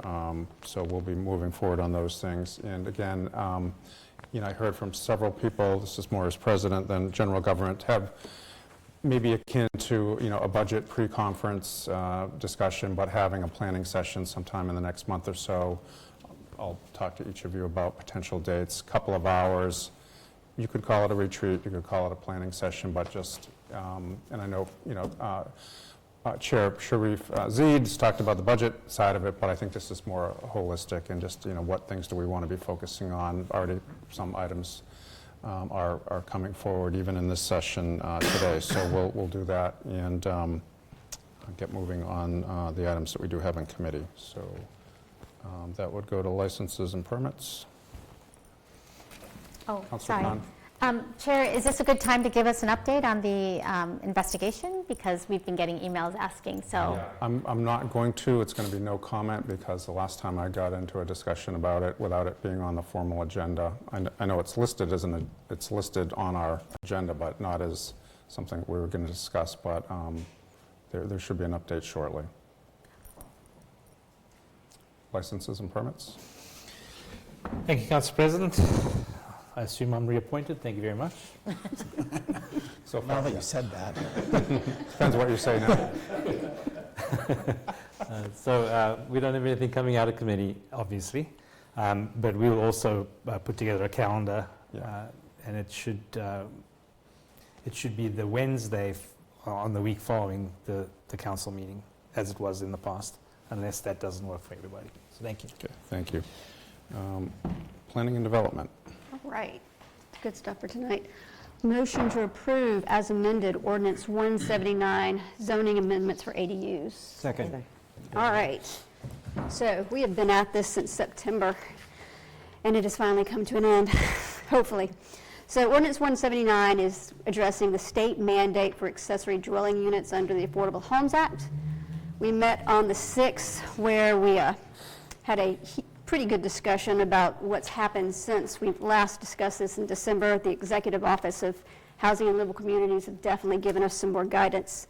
A few of the things that got amended on the 6th was 2 items of the zoning, conservation land and WMD are now allowed to have ADUs because they are single-family zoned, and we would be out of regulation if we did not zone them. So those are added in this time.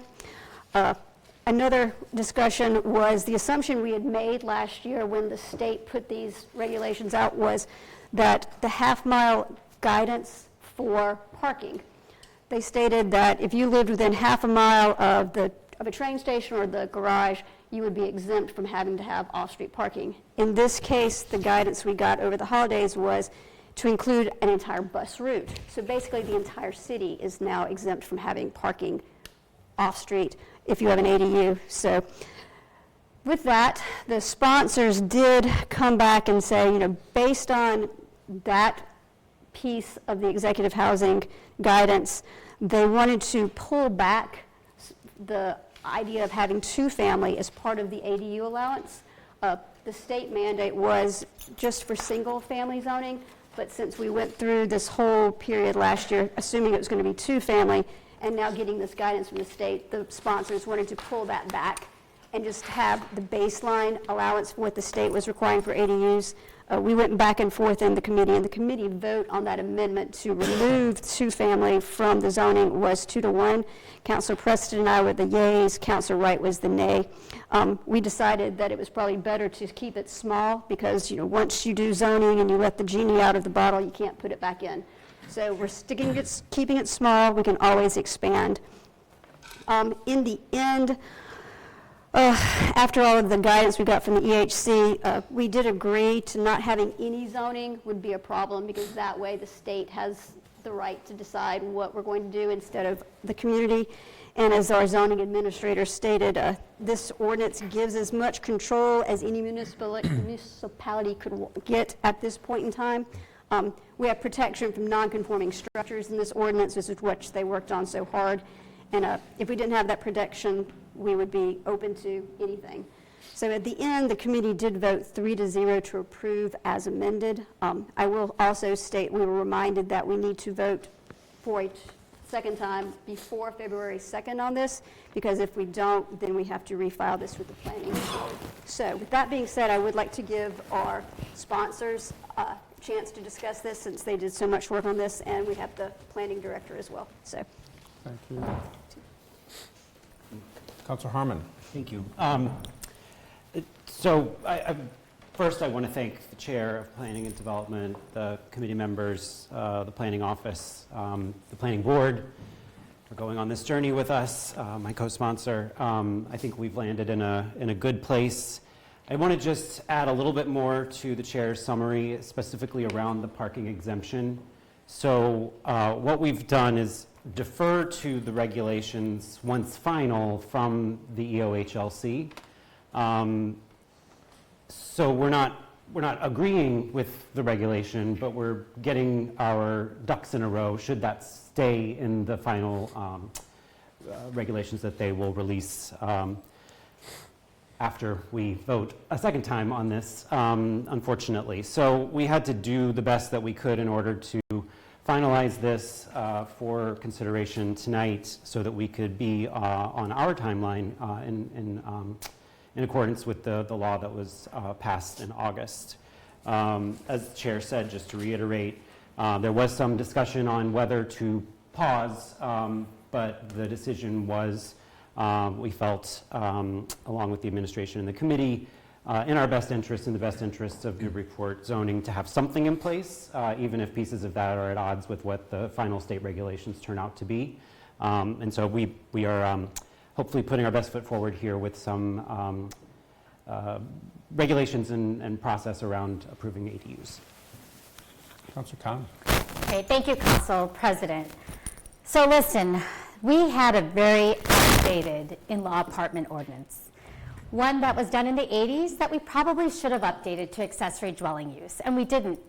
So now what we're up against is the state coming and using a little bit, you can call it strong-arming us a little bit. I mean, I won't lie to you that I support having it. I'm thrilled that we're changing the in-law apartment ordinance to really take out that it has to be a family member. I mean, these are years that we have not been able to legally allow folks to rent out what is like an additional housing apartment or small little housing unit. So yes, we could have done something earlier, but nope, the state felt like municipalities were not moving forward fast enough. Many of the communities still kept a very antiquated way of how they treated these accessory dwelling units. So yes, we find ourselves in a place, and especially the sponsor and I, who knew that we really did want to modify to allow residents to age in place or to be able to provide much needed housing. So we were in a rough spot where we want to do thoughtful policies, but we were also being dictated by the state in some areas that are kind of, to be honest, very, I would say, taking municipal control out of it and putting it in the state's hands. So it's not ideal, but I think some good statistics for people to know here in this room right now is Newburyport, and this is one of the slides I showed during the planning and development hearing with the planning board, is that our household size versus our residential unit size, there's a huge disparity. So to give you statistics, 66% of the homes in Newburyport are occupied by 1 to 2 people. But then when you look at our housing, the housing size, studio and 1 bedrooms comprise 13% of the total housing units in our city. And this is really taken from our housing production plan has numbers, and our most recent one, as well as the US Census. We've got a lot of sources that show us what our housing stock currently looks like. So there is an opportunity, and that's why the sponsor and I, we sat back and waited and said, okay, well, we do nothing. And then really with the state's policy is anything we have is non-enforceable after February 2nd, well then it turns over to the state. So and I really want to thank my co-sponsor who said it very well in the committee meeting, saying if we do nothing, then really the control's out of our hands and it goes to the state to make the determination of anyone who wants to do an ADU. And we don't want to do that. So we spent a lot of time looking and seeing what was possible given the state's allowance. And so what we did do, and I think this is very thoughtful policy, is where it made sense, we were like, okay, where have we not addressed something and that you're defying it? So to say very simply, the state said, whatever you're allowing for a single family home to do now, you can't change it for an ADU. It's still a single family use. That means you're treating it differently. So we tried to think, okay, so there are some parameters that we have, and really our control is the dimensional requirements. Single-family homes have dimensional requirements that are already defined in our zoning ordinance, and the setbacks in very distinct ways. So if anything's within your build box, it's okay to do. But the minute it's outside of the build box, then you do need to go through the proper permitting groups, which is the ZBA. So we do have the checks along the way. If it's outside of the build box, then that will trigger the proper review from the ZBA. And that was a really important distinction for us to know. But I would say the part where I feel like we did a really good job is those that are detached structures that are outside the build box, and allowing those that, we know that there's some proximity to neighbors, so we put in creative ways through having screening and allowing a fence or some type of landscaping. We also talked about really the ease of getting there with exterior lights for a detached. We really separated what could we do with these detached structures that are outside the build box. Because if we don't touch that, then anything can be done. So that's why it was really important for us to put where we can some municipal controls. So I feel like while we can argue and be a little bit frustrated by especially the parking waiver for being half a mile away from not just the MBTA, but from a bus route that is a flag stop, which is what the MIVA is. And unfortunately, the whole route then means it's half a mile radius from that location. The good thing about that, though, it may change. So there was a public hearing on Friday. Both my co-sponsor and I were on it. I actually made public comment. We had several people, I think in Newburyport, had sent in comments. And I got to tell you, there were a lot of good things stated by other municipalities, by other people, planners, that I really do hope that the EOHLC will hear what we said and maybe come back with some of those things that were pain points for us. I really do hope they rewrite that.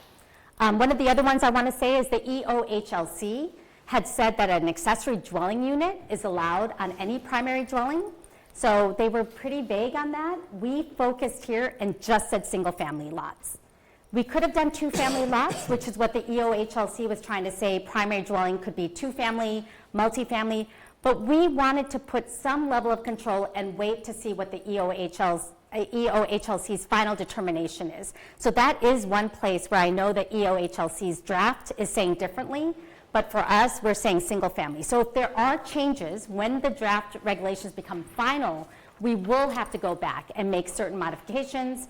And we are, at this point, hoping that the right direction comes out of the EOHLC, but I do hope everyone will support this unanimously, because otherwise we expose ourselves to development that will probably not be as much controlled and maybe as accommodating or allowed in our community. So this was really our best effort, and I do want to thank the public. I want to thank the planning board. There was a lot of good comments and conversations had, and definitely the Planning and Development Committee. I think there was great information. I think this was made better because of the input of the committee. So I really do hope, folks, that, that this is palatable and that we could pass this unanimously. Thank you.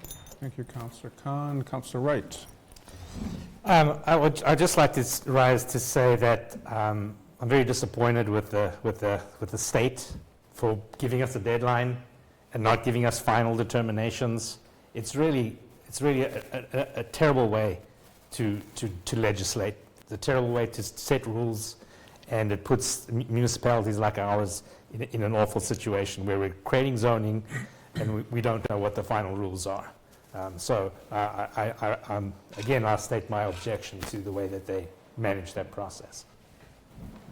Thank you. Further discussion? Councillor Zeid. Thank you. I don't know what to say. I mean, it's such a hard thing. I know I said a little bit during the MBTA debate, so to try and keep it at around 3 minutes, I think the first thing is I want to again express to residents, do you understand that the state has now broken a long-standing seal of local control? And this is just the latest example. I'm a firm believer that this won't be the last. You know, now that they've gotten a taste of doing local zoning from a very far away place, in my opinion, they will continue to do so. I think it's probably done from sound intent. I think the idea, of course, around creating more housing is positive, and the idea is positive, but we know well from our experience here, zoning is some of the most challenging work we do, and that's because you're talking about neighborhoods and people's homes and all of these different things. So that's troubling. The second thing that's very troubling, to maybe expound a little bit, I think it's actually, it's what has happened here from a state perspective is irresponsible. It's not just that the regulations haven't been published, it's that we need the regulations to even supposedly understand what the law is. That's a failure of the legislature to actually write the law. I mean, when you're having to debate large-scale things in a law, such as does it apply to single-family, does single-family district mean any district where single-family is allowed, or does it mean a district where only single-family is allowed? And then defining a bus station as anything is insane. That should have been written into the legislation itself. And I'm troubled because, as has been stated, and none of this is to cast any aspersions at the sponsors who've done a tremendous amount of work trying to shepherd something through, but the fact that we may have to have an ordinance that's based on a regulation that could change at any time, even based on the leadership of that organization. I mean, you could have somebody come in a week later and say, you know what, we're going to rewrite these regs, and that actually would have a material impact on what's allowed, is functionally insane and inappropriate. And so I just want to admonish, frankly, them a little bit. Yes, you're probably not supposed to admonish your older siblings, if you will, from our lowly position as local officials, but I know whose phone's going to ring. And to speak very ward-centric, this is not great for Ward 1. We have MEVA runs through, as it does for other wards as well, but parking, I mean, really don't think parking is a controversial issue. I mean, then you haven't been around local politics for more than 5 minutes, so that's kind of crazy. So to the matter at hand, I don't know what to do. I mean, we keep being given these tough choices. Have a crappy situation by basically abdicating and giving your rules up to the state, or take the scraps that you're able to take, which we acknowledge we may not even be able to take, because if they rewrite the regs, they may blow us out on the one family. They might say, no, we really are putting our foot down. We mean two family, and then all of a sudden we're out of compliance again.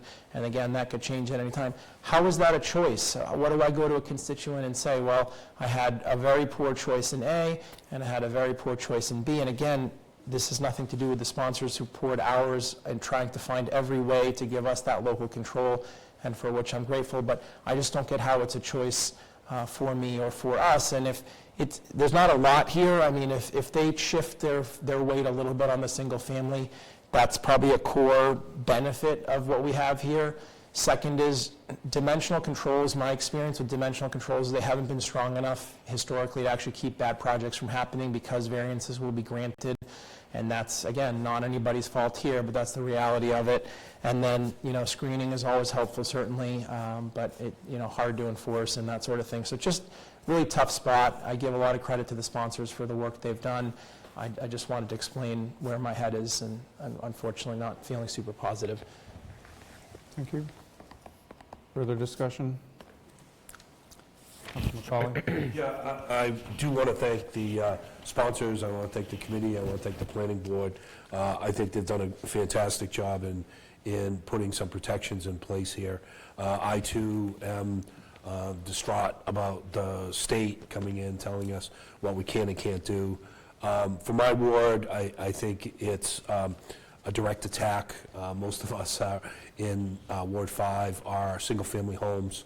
And the concept of being able to put in home, ADUs by right, not familial, as well as being able to rent, no affordability requirement, nothing like that. I just see this as a race to the bottom in terms of putting in units that are higher end, given the costs of having to build out those buildings to begin with. Ward 5 does have a number of in-law apartments, typical of what goes on, usually over a garage or something like that. And the previous ordinance has allowed growth and the generational homes that we're talking about. But this ordinance, the state's portion of this does none of that. It promises something and under-delivers on that. So I do thank the sponsors for and all the work that was done in committee, et cetera, to bring this up to passable along the way. But I in representing this, and my constituents, I'll probably vote no on this. Councillor Khan? Great, thank you. I know we've said a lot here, and I just want to, I do want to end on something a little bit positive, and that has to be with the fact that, we were talking about how many do we currently have in this community that are not following the in-law apartment ordinance. And, we speculated, there's probably a lot of people. And I think if people walk around the community, I walk a lot in Ward 2 and 1, and I do see the garages, and I see okay, there's definitely an apartment up there. Is it only just for family? So I do think that for not just some, but many residents, this will be a welcome relief.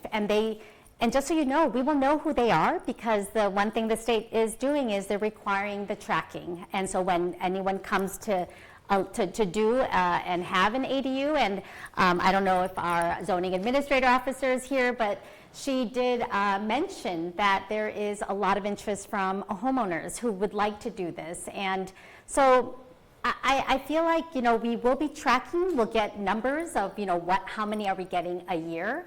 And I do also want to say I've gotten a few emails from people who are eager to turn that in-law apartment into something that could generate some income and housing for people. So there are some positives, but I agree with everything everyone said here. And like I said, Councilor Harmon and I did attend the hearing. We spoke up. We represented Newburyport. We represented everyone here with our thoughts and feedback. And I do really hope that EOHLC will listen to all the really good comments that they were provided. And there were great ones during that public hearing. Okay, Councilor Lane. I wanted to thank the sponsors as well. This is tough, and I see it from two sides. The real estate side of me loves it. The city council side, my head just explodes. I don't think it's fair, and I will support it. I'll vote for it. I'd rather put a flag in the ground and have our own regulations here.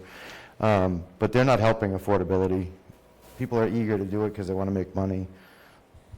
This is just going to bolster the price of rentals and just send it sky high. So anybody that thinking that this is a great idea and wonderful in the state, you should think again, because it's just going to make it worse. Okay, thank you, Councilor Lane. Councilor Shand. Thank you, Council President. Just one item, since the councilor from Ward 6 mentioned it. Folks should also know that we are not allowing these ADUs to be short-term rental units. That is specifically in the Section 22C5. So just so folks are also aware, I want to make sure everyone's aware, listening, that we are prohibiting these to be short-term rental units. So another bonus. I don't think we'd mentioned that yet. Okay, further discussion. If I could just ask a point of information to Director Port, is this and I feel like I've seen a memo on this and I just can't find it. Is this a majority or Simple majority. Simple majority. If I might, Mr. President. Mr. Clerk, Is yes. is that mandated by the statute because it is zoning? Yes, that's the more recent zoning change at the statutory level that has made it simple majority. Yep. And I did confer with Karis North just to confirm that the most recent version we're working with still stays as we've amended it in committee. So. All right, further discussion? All right, hearing none, we'd have a roll call. So roll call approving first reading of ordinance 179. Councilor Lane? Yes. Councilor McCauley? No. Councilor Preston? Yes. Councilor Sheehan? Yes. Councilor Wright? Yes. Councilor Zede? No. Councilor Donahue? Yes. Councilor Granis? Yes. Councilor Harmon? Yes. Councilor Khan? Yes. Councilor Cameron? Yes. Motion passes first reading. Okay, thank you. Councilor Shand Our motion to receive and file collectively Communication 603, 576, and 583. Second. These are all communications that were remnants of the ADU efforts from the very beginning, in addition to the Planning Board report, which is 603. The committee voted 3-0 to receive and file all three. Okay, motion made to receive and file, made and seconded. Any further discussion? Communication, we can have a voice vote. All those in favor, say aye. Aye. All those opposed? Okay, 11-0. Councilor Shand? All right, so since Community Services has given up their slot on the 21st, maybe P&D can meet that day on a Tuesday, kind of our normal night anyway. We do have 4 appointments that we should probably get taken care of before we get into the zoning efforts of the planning of the Brown School, and then who knows if we have to start doing ADUs come February. We shall see. But that's it for All right, P&D. thank you. Public Works and Safety? Thank you. Motion to approve ordinance 193. Second. This is an ordinance change. This has to do with our inspector of wires, which we know now as the city electrician. And in the ordinance, the original ordinance, it had an annual term for renewals. And one of the things that we're collectively trying to do is to build collaboration and some consistency and sustainability in some of our jobs that we have here. And so it was recommended to change the subsequent appointment from 1 year for a term of up to 3 years going forward. That would allow some stability in the job. It would allow for the flexibility to create some new projects and things like that going forward. So that was discussed in committee. It was voted on 3-0 to recommend approval for that. Thank you, Councilor McCauley. Further discussion? So motion made and seconded by Councilor Granis. Any further discussion? All right, all those in favor as a roll call, since it's an ordinance. The approval of first reading for ordinance 193. Councilor Lane? Yes. Councilor McCauley? Yes. Councilor Preston? Yes. Councilor Shan? Yes. Councilor Wright? Yes. Councilor Z? Yes. Councilor Donahue? Yes. Councilor Granis? Yes. Councilor Harmon? Yes. Councilor Khan? Yes. And Council President Cameron. Yes. Motion passes first reading. We do not have anything else coming out tonight. However, we typically piggyback our times on our next meeting dates with community services going forward. 20th being a holiday, we were going to move till the 22nd. We were going to go from 7 to 8:30, but I do know that that's a timing issue for you folks to be there. So maybe if it's okay with the Planning and Development Chair, we'll move to the 5:30 slot and allow you to come in at 7 going forward, if that's okay, and then we'll be able to take that spot going forward. Okay. Good? Yeah, sounds good. Thank you. Go to the order. I'm going to just say one thing. I will announce committee assignments. Councilor Wright will be pleased that he will be reappointed as head of licensing permits. The committee chairs will stay the same. There may be a bit of a change, a little bit of a swap, and I'll get that out to you shortly, and that'll be in our packet, just as a communication for the next meeting. Councilor Z, do you have your hand up? Yes, thank you. Just have 3 things for good of the order specific to council operations. So one is public comment being something on the agenda. So tonight, for example, we heard about the cameras, but Order 587's long been off our agenda, so I'm just looking for clarification on, we don't have a chance to respond because there's nothing on the agenda. Second thing is Rule 6 deals with relinquishing the chair, so I just would ask the clerk for any help on researching if there is some prohibition on participating in the debate, and then I haven't found anything, but I would like to know. The third thing is, this is just an ask, but if committee chairs are willing to share with me their dates that they pick for the year, I would like to work with the clerk's office to put that on one big calendar. I know it'll go on the city calendar, but I want to put it on one that you can see the whole thing at one page, just because I'm playing around with other ideas I have in my head. So I'd be grateful if you chair. If not, I will scrape them off the calendar. Yeah, I have a one-page, one Excel thing that's got it all listed. You and I can talk. Okay. And then last thing is, on the committee assignments, I know you're going to suggest putting them in next time, but should we just, I mean, there'll be meetings in the interim. Should we all proceed, chairs, with, who should we proceed with? I'll send that out tomorrow, and you could start meeting with those members, yeah. Okay, thank you. All right, so hearing no more, go to the order. Yeah, just again, as I stated at the beginning of the meeting, we're not going into an executive session, just so people who are wondering, we're not going to do that, and I would entertain a motion to adjourn. So moved. Made and seconded. All those in favor say aye. Aye. Opposed? Thank you.